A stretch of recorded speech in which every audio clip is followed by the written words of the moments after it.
The days that followed were a delicate dance, a tentative exploration of a new dynamic.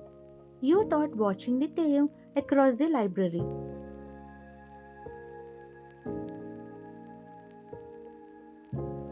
The harsh edges of our relationship softened, replaced by a cautious understanding. He, while still processing an undeniable aura of power, was less the intimidating Mafia King and more a man. A man who carried the weight of his past, a man who showed glimpses of vulnerability, a man who surprisingly treated me with a newfound respect.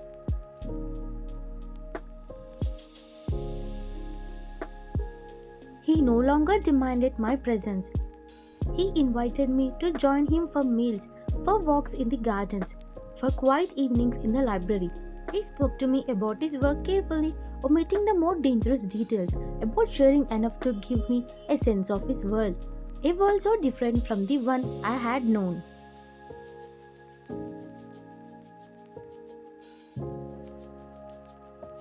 He even asked my opinion on occasions, genuinely seemed to value my perspective. It was unnerving, this change. I was so used to the fear, the tension, this almost kindness, it made me feel vulnerable in a different way, exposed.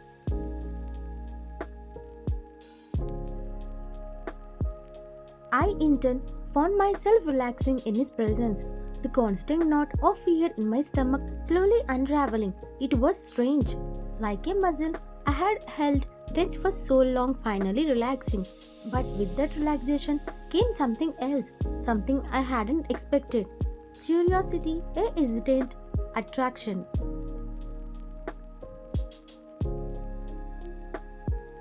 I began to see the man beneath the mask, the man who had love Ara, the man who was still haunted by her loss. I saw the loneliness in his eyes, the subtle sadness that lingered around him like a shadow, and against my better judgment, I found myself wanting to comfort him, to ease his pain, to offer him the solace he seemed to carve.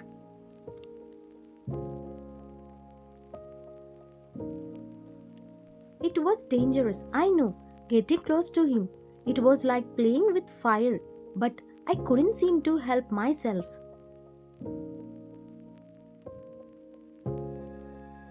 Later that evening, you were both in the library. The scent of the old paper and the letter filled the air. Dane was reading, his brows frowned. You were sketching. The silence was comfortable, almost intimate.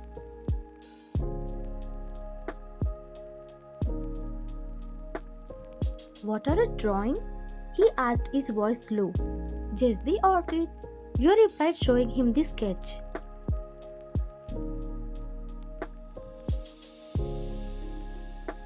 It's beautiful, he said, his voice husky, tracing the thin lines of the flower. His expression shifted, a shadow falling over his features. Do you miss her? You asked softly, carefully. You know this was a dangerous question, but you needed to know.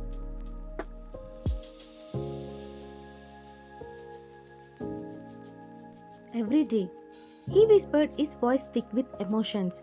Every single day. It's a constant ache, like a phantom limb. I can still feel her presence sometimes, hear her laughter, smell of her perfume.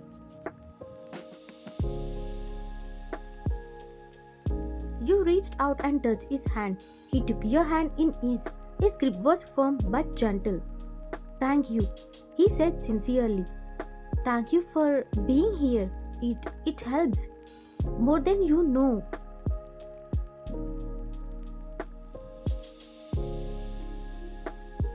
I am here, you said softly. I will always be here if you wanted me to be. The words slipped out before you could stop them, a silent offering.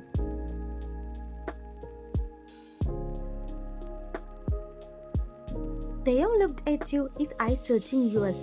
He saw the sincerity in your gaze, the compassion, the something else, something that made his heart ache in a way it hadn't in years.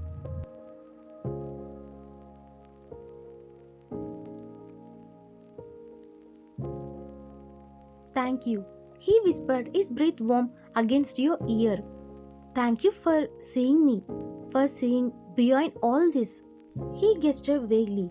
In compassion, the mansion is life, is past, and then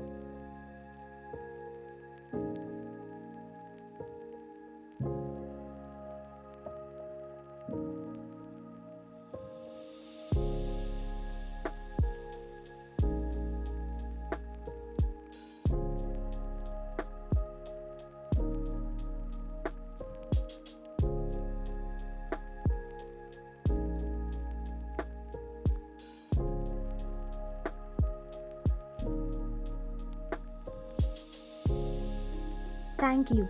He whispered again, his voice husky with emotion.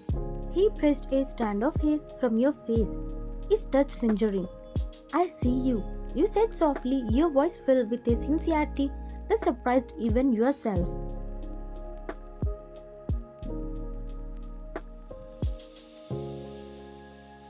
I see the man you are and the man you could be. I see potential. I see hope. And what do you see? He asked, his voice low and curious. I see a man who is lost. You said carefully, choosing your words with care.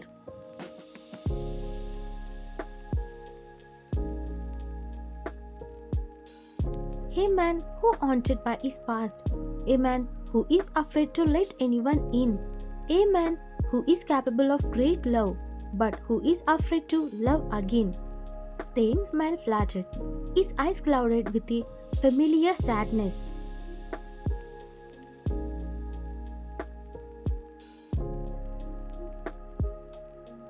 And you think you can change that?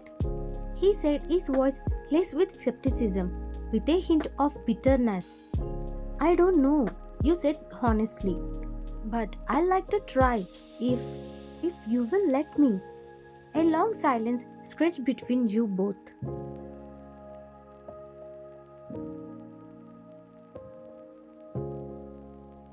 Thank you, Van, he said sincerely, taking your hand in his.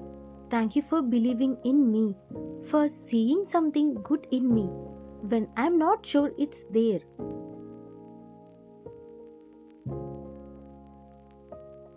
The fragile truths between you both deepened. Staying while still enigmatic, allowed glimpses of his true self. He shared stories, dreams, fears.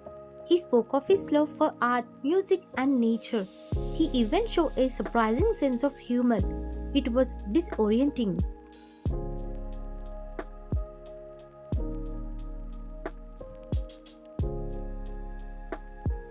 This Taeyong, this man, he was a different from the monster I had built up in my head. He was human, too human, and that was terrifying because the more I saw him, the more I cared. And the more I cared, the more vulnerable I became.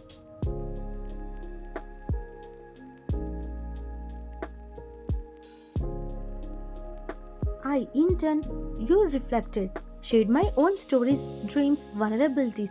I spoke of my love for reading, sketching, my longing for a life beyond the mansion. I confided in him as I never had before. It was a risk, opening myself to him like this. He held so much power over me.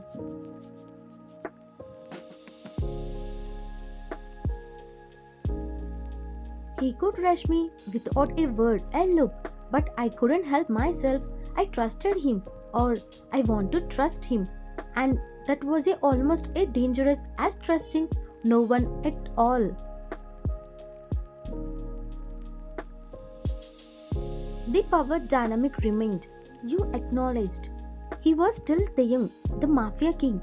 I was still Vaen, the woman he had brought into his life. But the relationship was evolving, becoming something more than just ownership. It was becoming a connection, a fragile bond.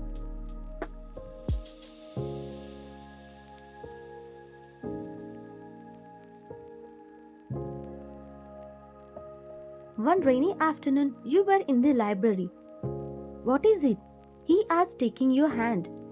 I just wanted to thank you, you said softly, for everything, for being so kind to me, for seeing me.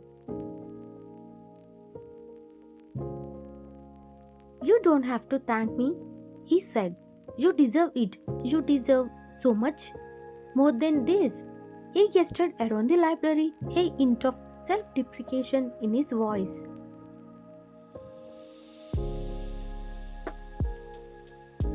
Tell me about your dreams, he said, his voice low, almost a whisper. His gaze was intense, searching. You took a deep breath and began to speak, searching your dreams of a life beyond the mansion, of family, of unconditional love.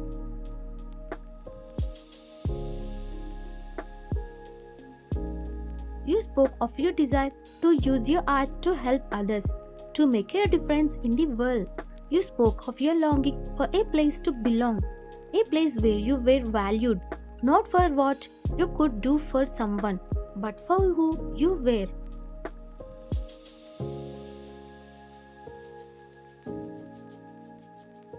When you finished, a long silence stretched between you. Thank you, he whispered, cupping your face. Thank you for dreaming with me, for sharing your light with me.